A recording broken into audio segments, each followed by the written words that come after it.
256페이지 호세아서 1장 1절부터 9절까지 공독합니다.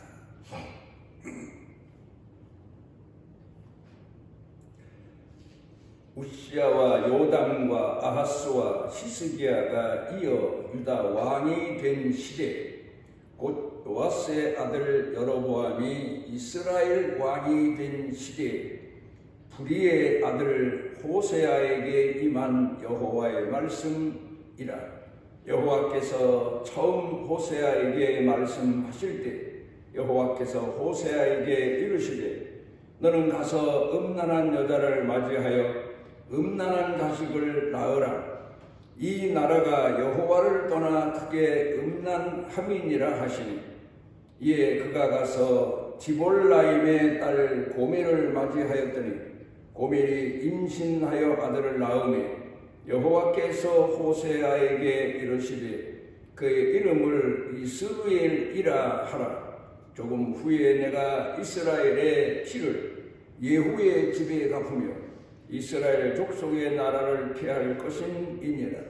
그날에 내가 이스라엘 골짜기에서 이스라엘의 활을 꺾으리라 하시니라. 고멜이 또 임신하여 딸을 낳으매 여호와께서 호세아에게 이르시되, 그의 이름을 로루하마라 하라. 내가 다시는 이스라엘 족속을 긍휼히 여기서 용서하지 않을 것임이니라. 그러나 내가 유다 족속을 긍휼히 여겨 그들의 하나님 여호와로 구원하겠고, 활과 칼이나 전쟁이나 말과 마병으로 구원하지 아니하리라 하시니라. 고멜이 로루하마를 젖된 후에 또 임신하여 아들을 낳으매 여호와께서 이르시되, 그의 이름을 로암이라 하라. 너희는 내 백성이 아니요 나는 너희 하나님이 되지 아니할 것임이니라.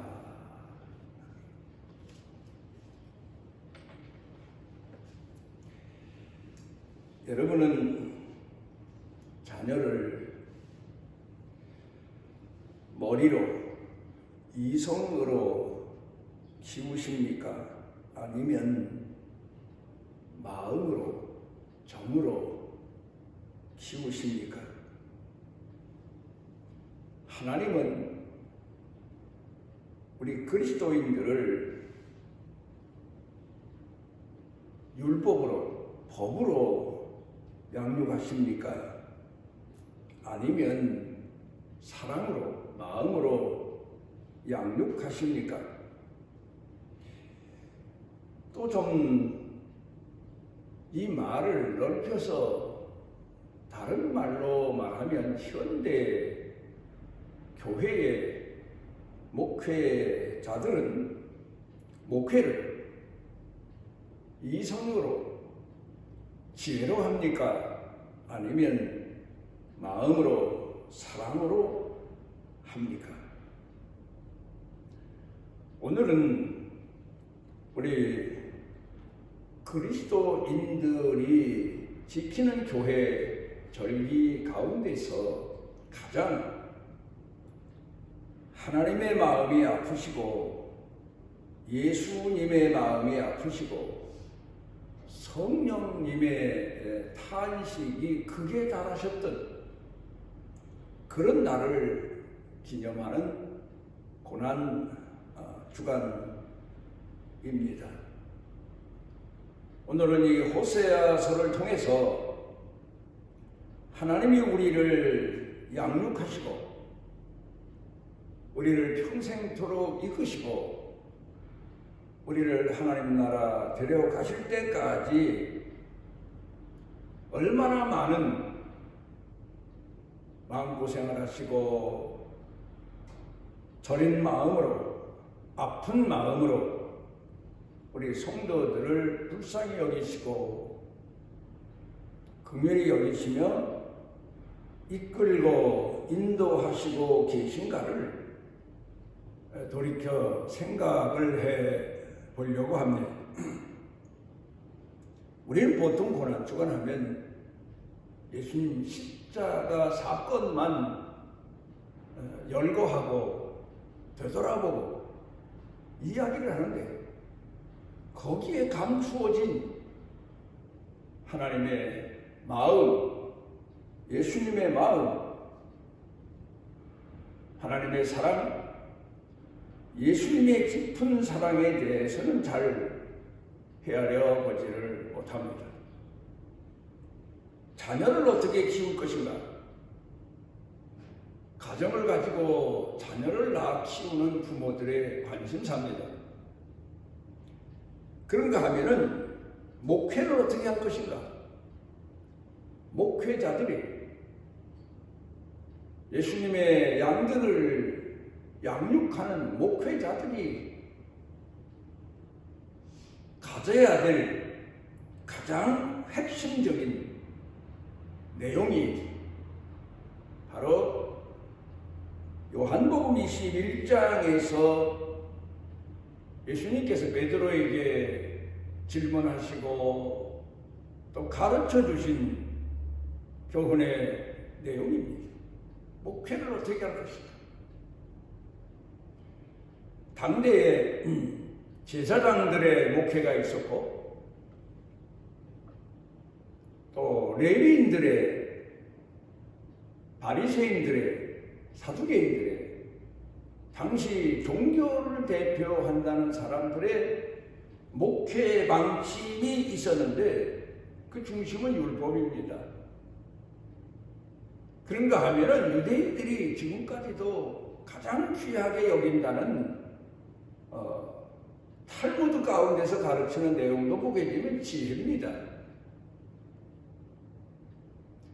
근데 그 지혜의 근본, 지혜 지피에 대해서는 그렇게 헤아리지 아니하고 현대 어려운 문제가 복잡한 시대를 살아가는데 필요한 지혜에 대해서만 어떻게 그 어려운 문제를 해결할 것인가?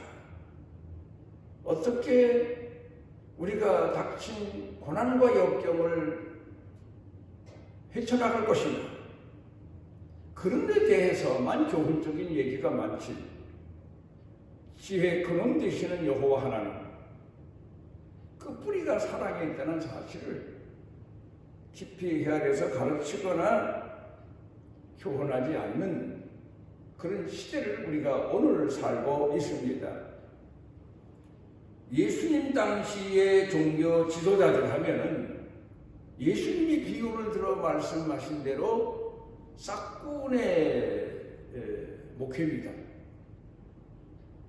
자기 이득을 위해서. 그러니까 예수님 당시에 목축업을 하는 목자들이 많았는데 그 목자들 가운데에는 싹군 목자가 많았다는 얘기입니다.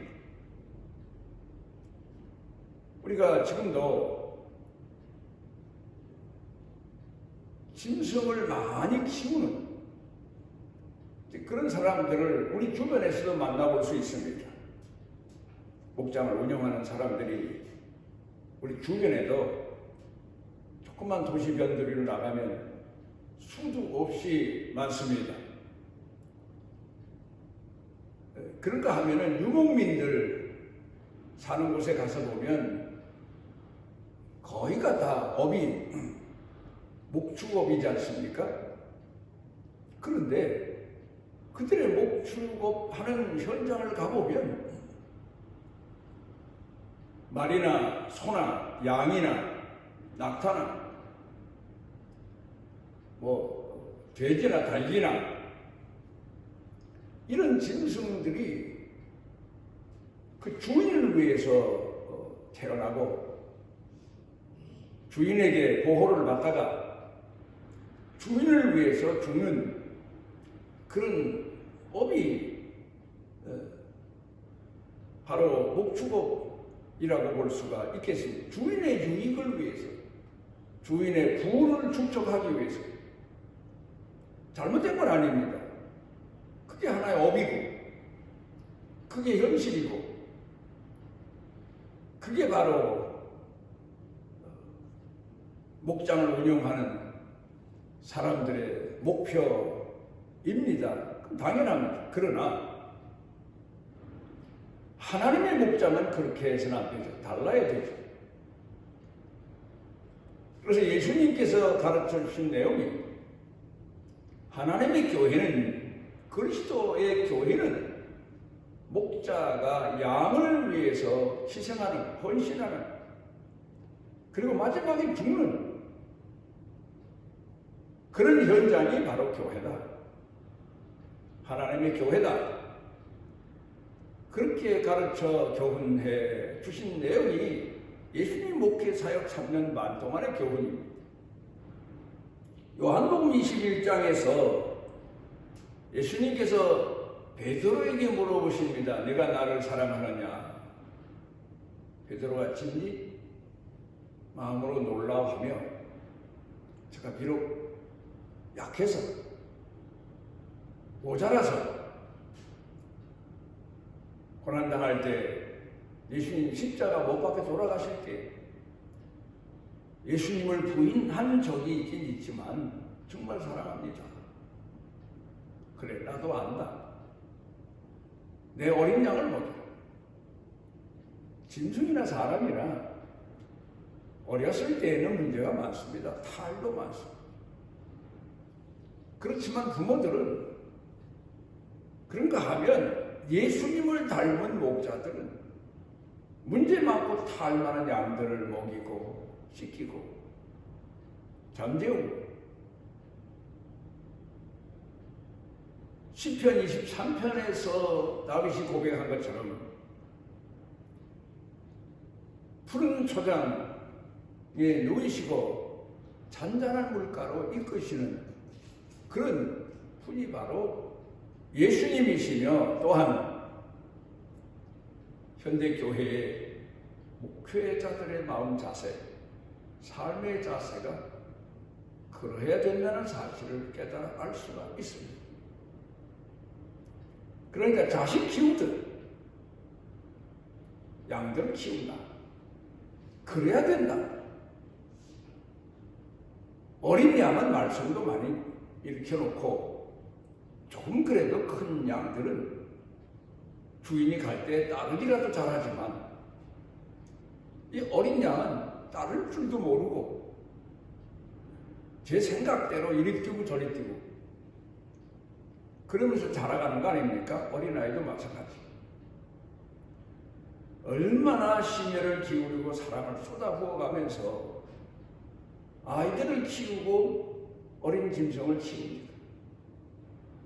전에 보면 부모들이 밭에 나가서 일은 해야 되겠고 농사는 해야 되겠고 아이들은 어리고 그러면 그거 아이를 일하는 것도 힘이 드는데 등에 업고 그리고 일을 합니다.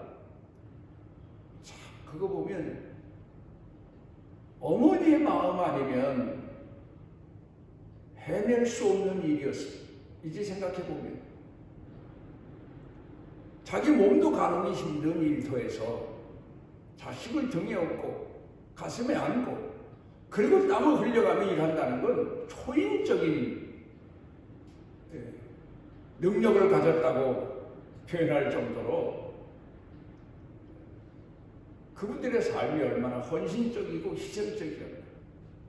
자식 사랑이 아니면 도저히 감당해낼 수 없는 일을 해내셨던 옛날 어른들을 생각해보면 오늘 이 시대에 우리가 하나님을 공경하는 신앙인으로서 어떻게 성도들을 돌아보고 어떤 마음으로 돌아보고 그리고 오늘을 살아가야 되나 많이 생각을 해봐야 되는 그런 교훈일 겁니다. 목회 현장에서 목회하다 보면 정말 목회자로서는 초인적인 능력을 갖지 않으면 목회할 수 없는 그런 사건들이 참 많습니다. 그런데도 감당해낼 수 있는 것은 사랑하는 마음, 불쌍히 여기는 마음, 내가 대신 희생하고자 하는 마음, 헌신하고자 하는 마음, 그런 마음을 갖지 않으면 옛날에 초인적인 능력의 사랑을 갖지 않으면 자식을 키울 수 없었던 것처럼 지금도 역시 마찬가지예요. 목회 현장은 똑같습니다. 교사를 해도 마찬가지죠. 구역장을 해도 마찬가지죠. 성도들 앞에 세움 받아도 마찬가지죠. 어린아이들은 대개가 자기 부모를 초인적인 능력을 가진 그런 부모로, 그런 하나님처럼 생각하기 마련인데, 성도들도 역시 마찬가지. 교사는, 교회 일꾼은, 집사, 장로, 권사는, 그리고 목사, 전도사는 초인적인 능력을 가진 사람, 그런 기대감을 갖고 그런 마음으로 교회에 옵니다. 그런데 거기에 부응하면서 한다는 건 참으로 힘든 일입니다만, 그런데 가능한 건 바로 그겁니다. 하나님이 능력을 주시지만 그 중에서도 가장 중요한 것은 사랑하는 마음입니다. 사랑하는 마음, 구원하고자 하는 마음, 도와주고자 하는 마음, 내가 대신 희생하고 헌신하고자 하는 마음, 그런 마음을 가지면 가능하더라는 말입니다. 지금도 제 그런 마음을 일깨워 주시는 분들이 가끔 있습니다.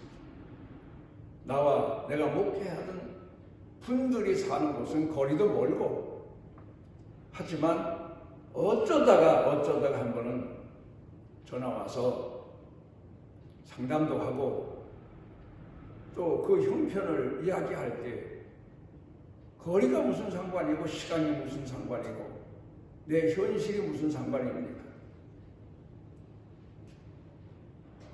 마치 초인적인, 내가 생각해도 그런 마음을 가지고 달려가서 도와주고 싶고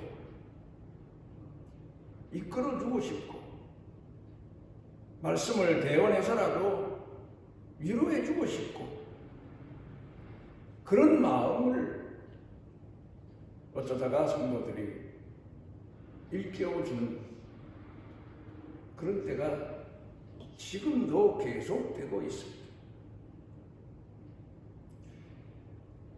시편 23편을 돌아가서 보면 내 영혼을 소생시켜 주시고, 영혼을 소생시켜 주는 목자의 사명입니다. 그 영혼이 핍절할 때 그 영혼을 소생시켜 주는 겁니다. 그리고 자기 영광을 위해서 의의 길로, 선한 길로, 생명의 길로 이끄신다. 그게 다윗의 고백입니다. 그런가 하면 내가 사망의 음침한 골짜기를 헤맬 때가 있는데 그때에도 깨닫고 보니까 나와 함께 하셨더라. 그러니까 다윗은 진정으로 양을 사랑했던, 나를 통치할 때는 그 백성을 사랑했던 그런 사람이었기 때문에 하나님께서 구약 시대의 사람 중에 다윗을 제일 많이 칭찬하시고 자랑하신 것 같습니다. 그런가 하면은 어렵고 힘들 때 주의 지팡이와 막대기가, 이 목자들이 가지고 다니는 지팡이 막대기는 양을 몰기 위해서가 아니라 양을 해치는 원수들과 대항하여 싸우기 위해서, 일대나 늑대, 사나운 짐승들을 대항하여 막아주기 위해서 가지고 다니는 그런 이제 지팡인데, 하나님이 그렇게, 나는 어린 양이지만 우리 선한 목자가, 골리앗 같은 자가 나를 덮치러 와도 막아주었다는, 막아주어야 된다는 그런 신앙 고백입니다.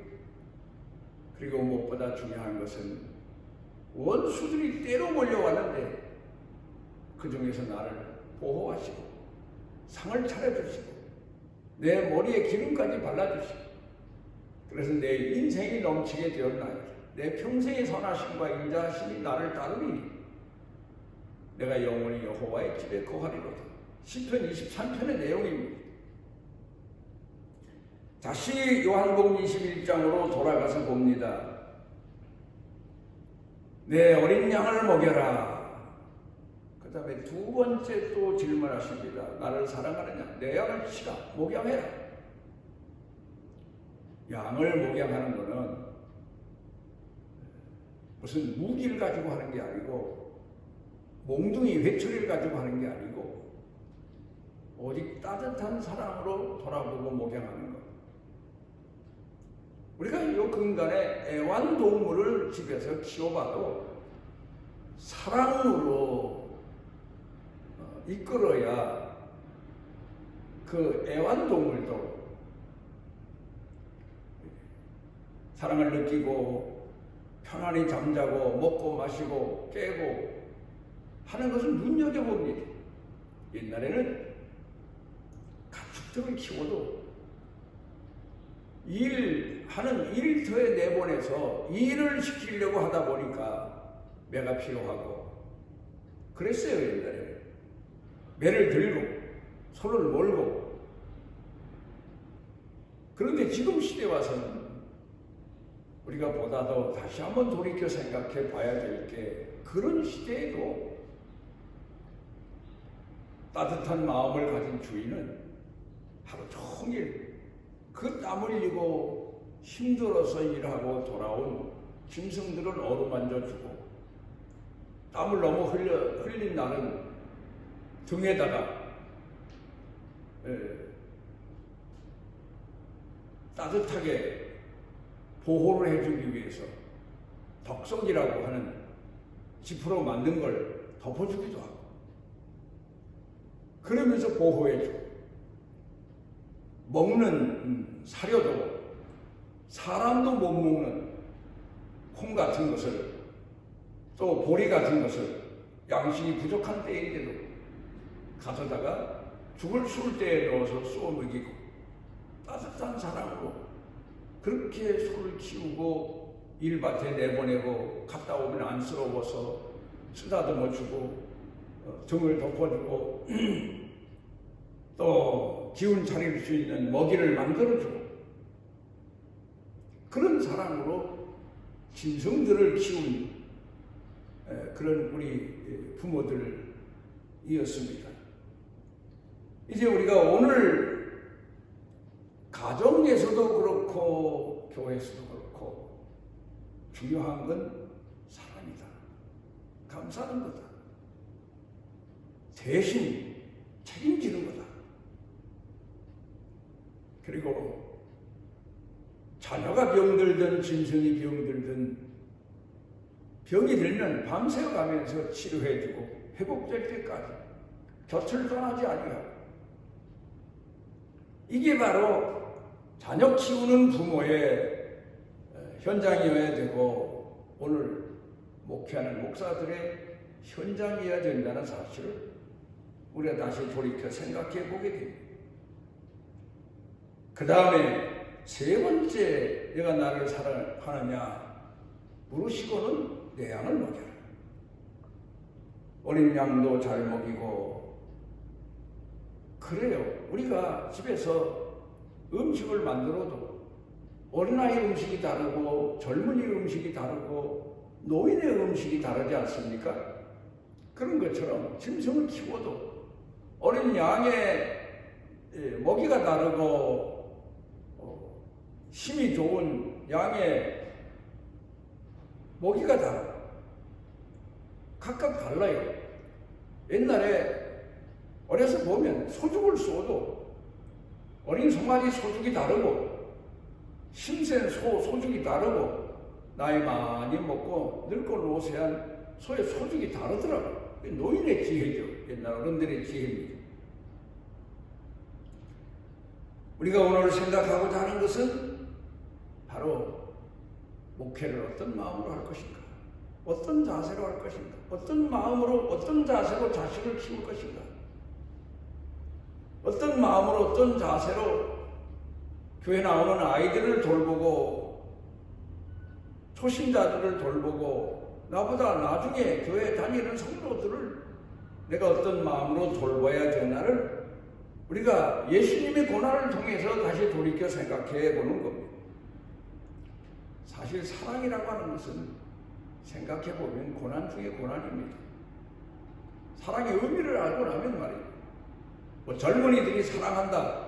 그건 열정적인 감정의 사랑일 뿐이지 그런 사랑이 뭐 되게 그러잖아요. 요새 뭐 심리학자들이 1년 반 정도면 다 식어진다. 그 다음부터는 희생적, 헌신적, 포용적 이런 사랑이 아니면 사랑을 지탱해 나갈 수가 없는 거지요. 우리 한국에서 제일 유명한 분이 한경직 목사님 아닙니까? 이분의 설교 스타일을 어느 분이 평하기를 이렇게 평했습니다. 집에서 생선을 사오면 젊은 사람들은 알아서 뭐 그 안에 가시가 있어도 골라서 가시가 목에 걸리지 않게 잘 먹는 방법도 터득했고 그런 먹을 수 있는 그런 지혜도 있지만 어린아이는 그렇지 못한 거예요. 그래서 밥 숟갈을 푸고 그 위에다가 살점을 발려서 얹어가지고 하라고 입을 벌리게 하고 입에 넣어주는 그게 바로 한경직 목사님의 설교 스타일이다. 그러니까 어린 양을 이끌고 돌보는 그런 마음으로 설교를 하셨다. 그 다음에 목회는 전쟁이 일어나는데 그 당시에 피난 온 사람도 많았지만 남한에서도 부모 잃은 자녀들이 많았어요. 고아들이 많았어요. 또 남편들이 전쟁터에 나가서 전사해서 돌아오지 못해서 그것뿐만 아닙니다. 행방불명돼서 그래서 아이들만 데리고 혼자 고생하는 호르몬이들이 많았어. 그래서 내가 언제 한 번은 하남시에 일부러 찾아가 봤어요. 거기에 영락교회에서 하던 고아원이 있고 그리고 호르몬이들이 거기서 아이들 자립할 때까지 있다가 집을 영락교회에서 제공해서 거기 공동 생활들을 하다가 아이들이 크면 이제 자연히 사회로 나가게 그렇게 만들어 놓은 건물들을 가서 제가 쭉 돌아보면서 많은 걸 생각해 보고 나도 이 복지에 대해서 좀 사명을 가지고 실천해야 되겠다 했는데 말만 복지원이라는 이름을 붙여서 이 초롱리에 우리 수양관을 짓기도 했지만 사실 복지는 못했어요. 그게 참 마음에 걸리는 일이에요. 요새 연세 많은 분들이 하소연할 데가 없어서 나 같은 사람에게 어쩌다 전화를 합니다. 교회 가도 젊은이 중심이고 그렇다고 경로당에 가자니 예수 믿는 사람이 어울릴 수도 없고 자녀들과는 뭐 요새 핵가족이니까 함께 제대로 살지도 못하고 또 직장 생활에 바빠서 그래 혼자 그래도 의료 체계가 조금 좀 우리나라는 돼 있어서 병원 갔다 오는 외에는 하루하루 살기가 참 힘듭니다. 교회가 사회가 국가가 하니까 복지에 대해서는 그렇게 생각할 게 아니라 경제적으로는 국가가 뭐 사회복지제도로 어느 만큼 도움을 준다 치더라도 문제는 그 마음입니다. 마음을 위로해주고 이끌어줄 수 있는 그런 교회들로 한국교회가 바꾸어져야 되지 않나. 그게 바로 성도들을 끝까지 사랑하시는 하나님의 마음을 품고 있는 교회의 모습이다. 그렇게 생각해 보게 됩니다. 예수님께서 사역을 시작하시면서 사람들을 찾아가셨습니다. 어떤 날은 문둥병자들 있는 곳을 지나가시기도 하시고, 또 구걸하는 사람들 있는 곳을 지나가시기도 하시고, 병든 사람을 또 찾아가시기도 하시고, 죽었다는 사람을 살리러 가시기도 하시고. 그런데 가장 핵심적인 것은 그겁니다. 사람들은 병을 고치러 가셨다, 살리러 가셨다. 그런데 그건 예수님의 겉모습만 본 얘기입니다. 가장 중요한 건 예수님의 마음의 자세. 불쌍히 여기는 마음, 사랑하는 마음, 어루만져 주고 싶은 마음, 구원해 주고 싶은 마음. 그러니까 그 당시에 세리나 장기 같은 사람들은 사회에서 덜게 취급을 받든 미친 게 취급을 받든 그런 사람들 아닙니까? 머리로 생각해 보면 그런 사람과 가까이 하다가는 이 전도의 길이 막힐 수 있잖아요.